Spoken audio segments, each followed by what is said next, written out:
Hello everyone, myself doctor Aanchal Agarwal. Hopefully आपको lecture समझ आ रहे होंगे। अगर आपको कोई भी डाउट आता है प्लीज़ आप कमेंट सेक्शन में बताया करो और मेरे चैनल को लाइक सब्सक्राइब सब कुछ किया करो। ओके, तो हमने प्रीवियस लेक्चर में क्या किया था, हमने सीक्वेंसेस की थी, उनकी डेफिनेशन देखी थी कि सीक्वेंसेस होती क्या है। हमने फिर क्या किया था, प्रोग्रेशन देखा था। प्रोग्रेशन क्या होता है, आपके पास कोई भी सीक्वेंस जिसमें एक पैटर्न बन रहा हो उसको हम क्या बोल देते हैं, प्रोग्रेशन बोल देते हैं। फिर उसके बाद हमने कुछ एपी की डेफिनेशन की कि अर्थमेटिक प्रोग्रेशन क्या होता है, कि जिसमें हर टर्म क्या है, एक कांस्टेंट टर्म से या तो इंक्रीज हो रही है या फिर क्या हो रही है, डिक्रीज हो रही है, उसको हम क्या बोल देते हैं, अर्थमेटिक प्रोग्रेशन। आज हम उसकी एग्जांपल्स देखेंगे और कुछ प्रॉपर्टीज देखेंगे और आगे की कुछ उसके रिलेटेड कंसेप्ट्स देखेंगे। क्लियर? ओके, तो आज हम सबसे पहले क्वेश्चन करते हैं। सबसे पहला क्वेश्चन है आपके पास, एक आपको एपी दी हुई है 9, 12, 15, 18, ये आपको एपी दी हुई है। You have to find its 16th term, find its 16th term and journal term.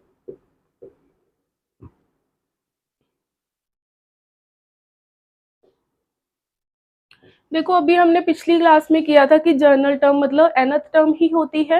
nth term क्या होती है, a plus n minus 1 into D, वो हमने पिछली क्लास में किया था, कैसे आ रहा था। अभी हम क्या करेंगे, पहले इसकी जर्नल टर्म लिख लें। पहले तो ये यहाँ पे देखते हैं कि कॉमन डिफरेंस कितना आ रहा है। देखो 12 माइनस 9 वो कितना है, 3 है। अगेन इसमें से करोगे तो अब कितना आ जाएगा, 3 आ जाएगा डिफरेंस। तो कॉमन डिफरेंस कितना आ गया, 3 आ गया, एपी बन गई क्योंकि कॉमन डिफरेंस सेम आ रहा है इन सब का। ठीक है, फिर अभी हम देखते हैं कि ए क्या है, आपके पास 9 है, तो जर्नल टर्म क्या हो जाएगी, A plus N minus 1 into 3, that is D. ये क्या है आपके पास, nth टर्म है। ठीक है, तो इसको हम लिख लेते हैं थोड़ा सा ओपन करके, 3n minus 3 which is equal to 3n plus 6। अब ये क्या है, आपकी nth टर्म है, आपको पता क्या करना है, 16 टर्म, तो n को क्या पुट कर दोगे आप, 16 पुट कर दोगे। सो 16th term is 3 into 16 plus 6, that is 48 plus 6 54। Clear ये क्वेश्चन? ठीक है, तो हमने क्या किया, इसमें एक एपी दी हुई थी, आपको उसकी 16 टर्म पूछी थी और जनरल टर्म पूछी थी, वो हमने निकाल ली। क्लियर? अभी एक नेक्स्ट क्वेश्चन करते हैं, वो थोड़ा सा ट्रिकी क्वेश्चन है, थोड़े हमारे कंसेप्ट और क्लियर हो जाएंगे उससे।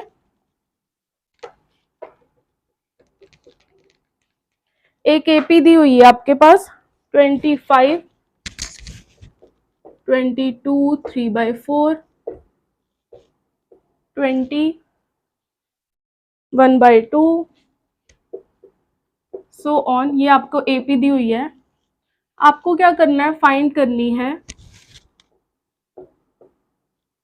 Find term which is numerically smallest. Numerically smallest का क्या मतलब निकल रहा है, यू हैव टू फाइंड जो क्या हो, न्यूमेरिकली स्मॉलेस्ट हो। न्यूमेरिकल स्मॉलेस्ट मीन, देखो if we take a series 1 2, मान लो आपके पास है 2 1 0 -1 -2 सो ऑन। तो अगर आपको कोई पूछे इसकी न्यूमेरिकली स्मॉलेस्ट टर्म बताओ, तो आप क्या बोलोगे, न्यूमेरिकली स्मॉलेस्ट टर्म कौन सी है, 0 है। क्यों, न्यूमेरिकली का क्या मतलब हो गया कि सिर्फ आपको ये नंबर कंसीडर करना है, not this sign, you have to consider only this number, that is 2 1 0 1 2, without the sign we have to consider the only number that we call numerically, that way we can see which is a numerically smallest number. So -1 -2, तो इसका अगर आप लोगे without sign तो क्या है, 2 है, तो ये सारे नंबर क्या है, फिर से इंक्रीज करने शुरू हो गए। क्यों, क्योंकि ये न्यूमेरिकली तो बड़े ही हैं, स्मॉलेस्ट न्यूमेरिकली कौन सा आ रहा है, इसका मतलब 0 आ रहा है। तो हमें क्या पता लगा, इसमें देखते हैं कि न्यूमेरिकली स्मॉलेस्ट नंबर कौन सा होएगा, कैसे फाइंड आउट करेंगे। देखो पहले तो इसका डी निकाल लेते हैं, पहले तो इसको लिख लेते हैं, क्या बनेगा 88 91/4, और ये क्या है आपका 100/4 है एक तरह से।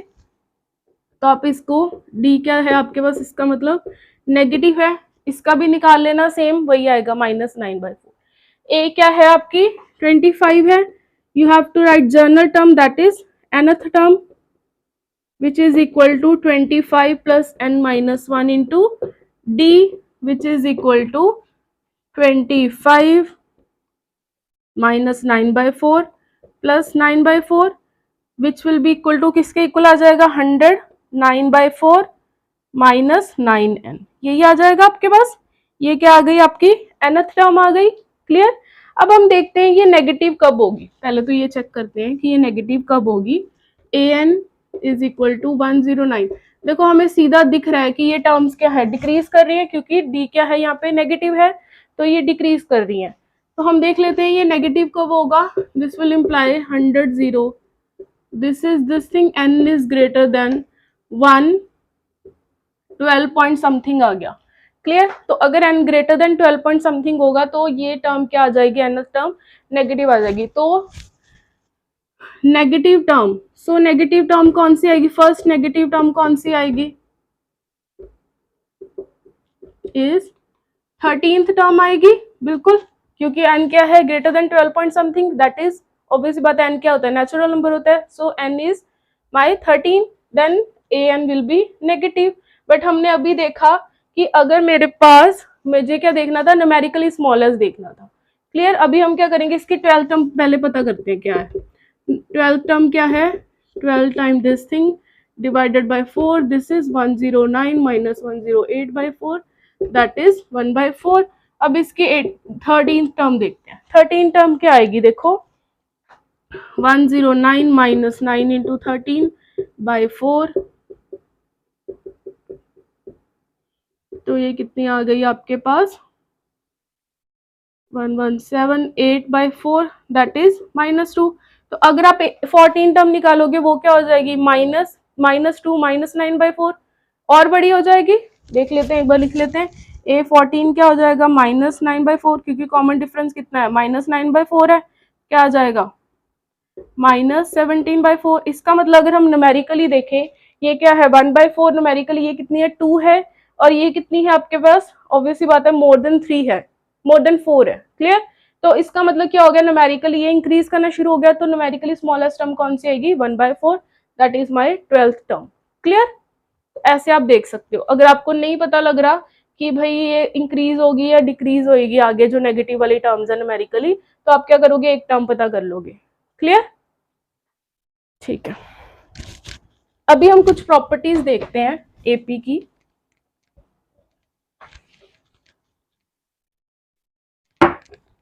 जिससे हमारे कई क्वेश्चन बहुत इजी हो जाएंगे।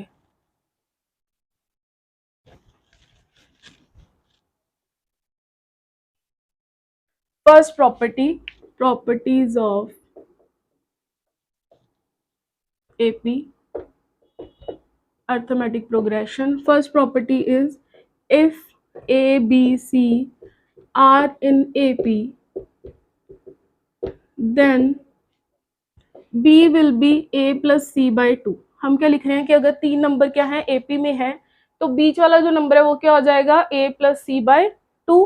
कैसे देखेंगे हम, देखो हमें पता है कि AP है तो कॉमन डिफरेंस कितना आएगा, कॉमन आएगा, मतलब सेम आएगा, C minus B which is equal to 2B A plus C, so B कितना आ गया A प्लस C/2। क्लियर। ठीक है। नाउ सेकेंड प्रॉपर्टी, ये क्या कहती है, इफ अ AP, अगर किसी AP को हम क्या करते हैं, मल्टीप्लाई करवाते हैं या फिर डिवाइड करवाते हैं by a non-zero constant, then it will remain an AP। तो वो हमेशा क्या रहेगी, AP ही रहेगी। मतलब अगर आप किसी भी AP को, हर एक टर्म को अगर आप क्या करवा दो, उसको कांस्टेंट से, नॉन जीरो कांस्टेंट से मल्टीप्लाई या फिर डिवाइड करवा दो, वो हमेशा क्या रहेगी, AP ही रहेगी।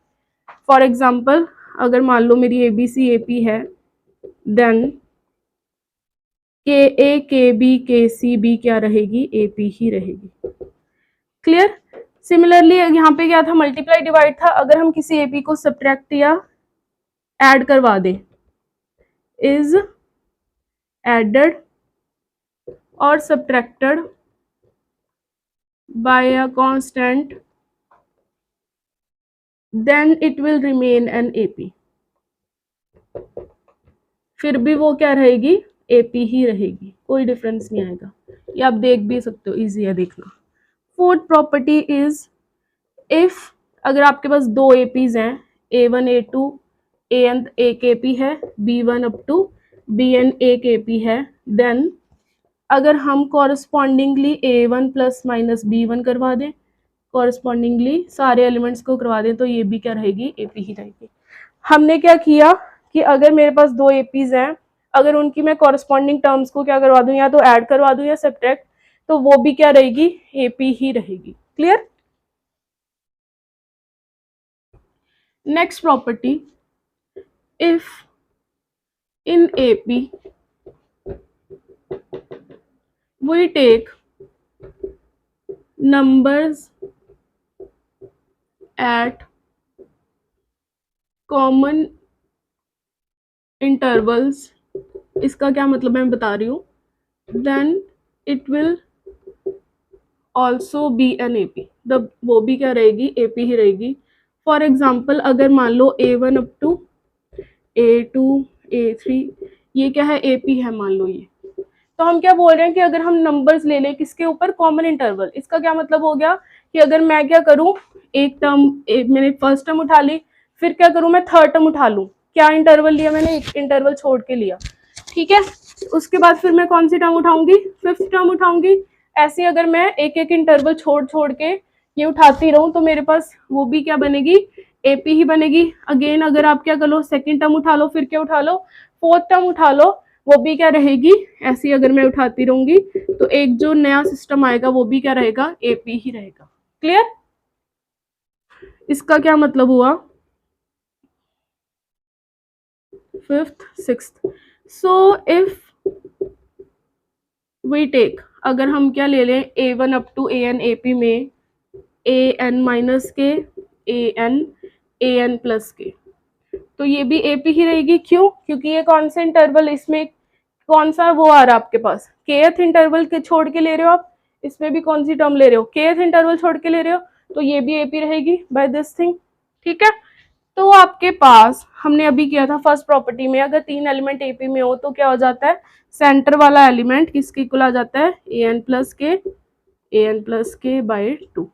सो हमने क्या प्रूव करवा दिया कि हर एक टर्म को आप कैसे लिख सकते हो, हर एक nth टर्म को आप कैसे लिख सकते हो, an माइनस के प्लस an प्लस के, मतलब n माइनस के टर्म प्लस n प्लस के टर्म बाय 2, ऐसे आप लिख सकते हो हर एक nth टर्म को।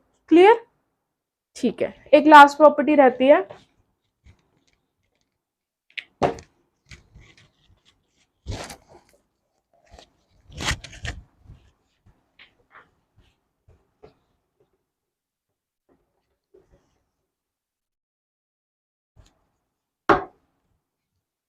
जो क्या कहती है आपके पास, एक लास्ट प्रॉपर्टी है, वो कहती है हमारी सेवंथ प्रॉपर्टी है, इफ इन एपी, अगर हम किसी एपी में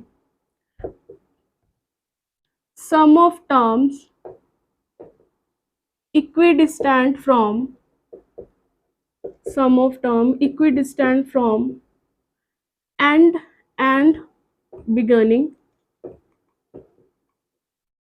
is always same, देखते हैं ये क्या होता है, क्या मतलब निकल रहा है, and is equal to sum of first and last term।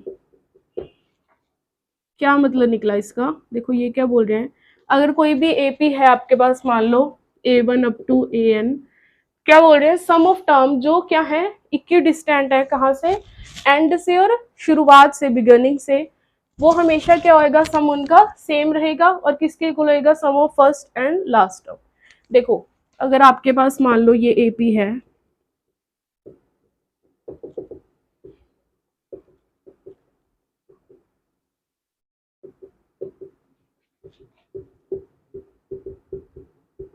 ठीक है, एन टर्म्स की एपी है, आपने क्या उठा लिया, A2 सेकेंड टर्म है, स्टार्टिंग से सेकेंड टर्म ही क्या से उठानी है, लास्ट से उठानी है, AN माइनस 1 वो किसके इक्वल हो जाएगा, first term plus last term का सम।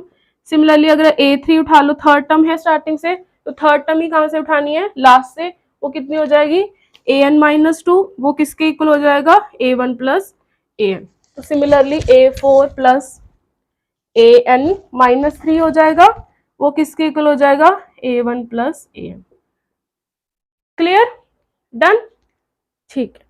तो ये अभी हम इन प्रॉपर्टीज को यूज करके क्वेश्चंस करेंगे, मैं बता रही हूँ आपको कैसे करेंगे।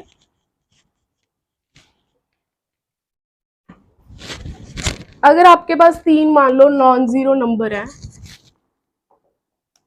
If A B C are my 3 non-zero number, then 3 is non-zero number in AP, then prove करो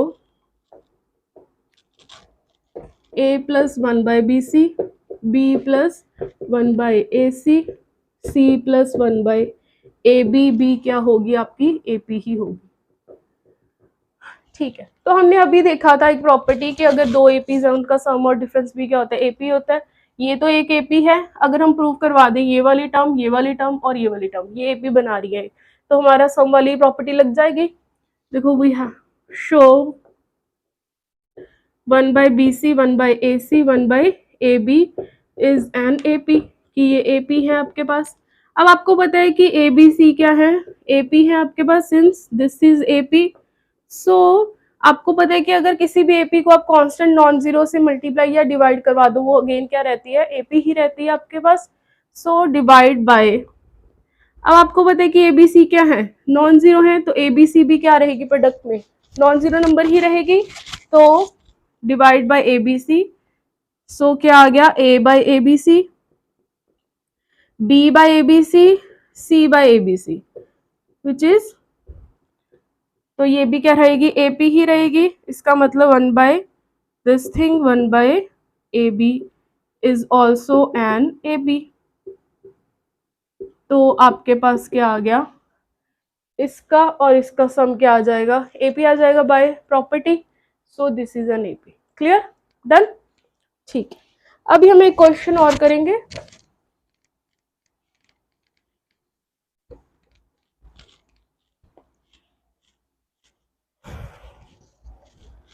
डिवाइड करो 32 into 4 parts such that these parts are in AP। ये पार्ट्स क्या होंगे, AP में होंगे। 4 पार्ट्स में डिवाइड करना है 32 को। And product of extremes and ratio of product of extremes to product of means is equal to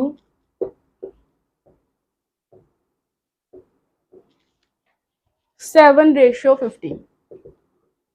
क्या बोल रहे हैं ये, कहते हैं हमने क्या करना है, 32 को 4 पार्ट्स में डिवाइड करना है इस तरीके से कि उनके जो पार्ट्स हैं चारों पार्ट्स एपी में हो, और आपके पास रेशियो क्या हो, product of extreme to the product of means is 7:15। देखते हैं ये, पहले तो हम ये देखते हैं कि अगर मेरे पास 4 नंबर हैं तो मैं ये एपी कंसीडर कर सकती हूँ। a-2d, a minus D,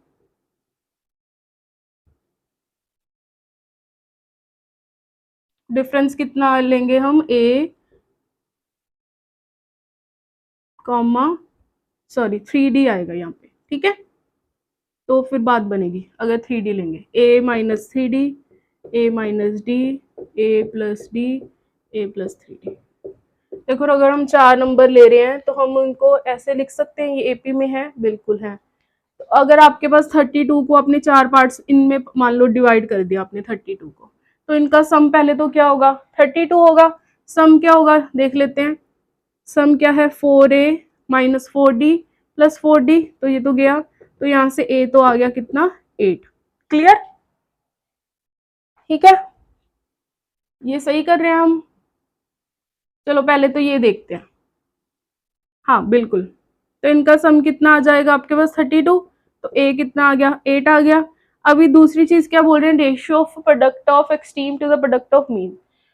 extreme कौन से हैं, ये वाले हैं, मीन्स क्या है, बीच वाले कौन से हैं, ये वाले। इनकी प्रोडक्ट क्या लिखनी है आपको, डिवाइडेड बाय इनकी रेशियो, इसके इक्वल है 7:15। अभी आपको इसकी वैल्यू तो पता है, 64 minus 9d square divided by 64 minus D square is equal to, ये सॉल्व कर लेते हैं। क्या होगा इसका, 64 into 15 minus 15 into 9 D square, this will be equal to 7 into 64 minus 7d square. इसको इधर ले आते हैं, क्या हो जाएगा, 8 हो जाएगा। 8d square into minus 7 plus 15 into 9 कितना आ जाएगा, d स्क्वायर 15 इंटू 9 कितना हो जाएगा, 135 माइनस 7 128, 64 इंटू 8, इसको इससे कैंसिल करवा दो, क्या आ जाएगा 48, 16 आ गया, 4 आ गया, तो डी स्क्वायर कितना आ गया 4, इसका मतलब डी कितना आ गया +-2। ए पता लग गया, डी पता लग गया। अब आप क्या कर सकते हो, ये नंबर बता सकते हो, चारों पार्ट्स बता सकते हो। बिल्कुल क्लियर, ठीक है आगे करते हैं, एक क्वेश्चन और कर लेते हैं, फिर अगली क्लास में करेंगे काम। नेक्स्ट क्वेश्चन लिखो, find the sum of 24 terms, find the sum of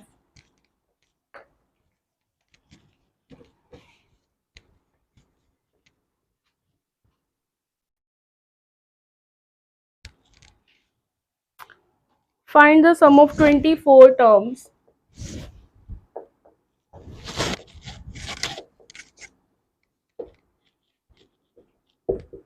of AP A1 A2 up to 24 such that if it is known that A1 plus A5 plus A10 plus A15 plus 20 plus 24 is equal to 225। देखो आपको क्या पता करना है, सम पता करना है। Okay some अभी हमने किया नहीं है ना, चलो कोई नहीं, ये हम नेक्स्ट क्लास में देखेंगे।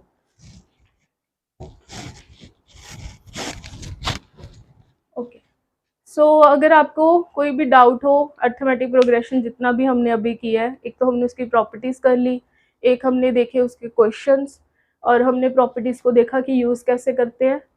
आप देख लेना, रिवाइज कर लेना। अगर आपको कोई भी डाउट है कमेंट सेक्शन में प्लीज़ बताना, और लाइक करना, सब्सक्राइब करना, शेयर करना मेरे यूट्यूब चैनल को, doctor Aanchal Agarwal maths. Thank you.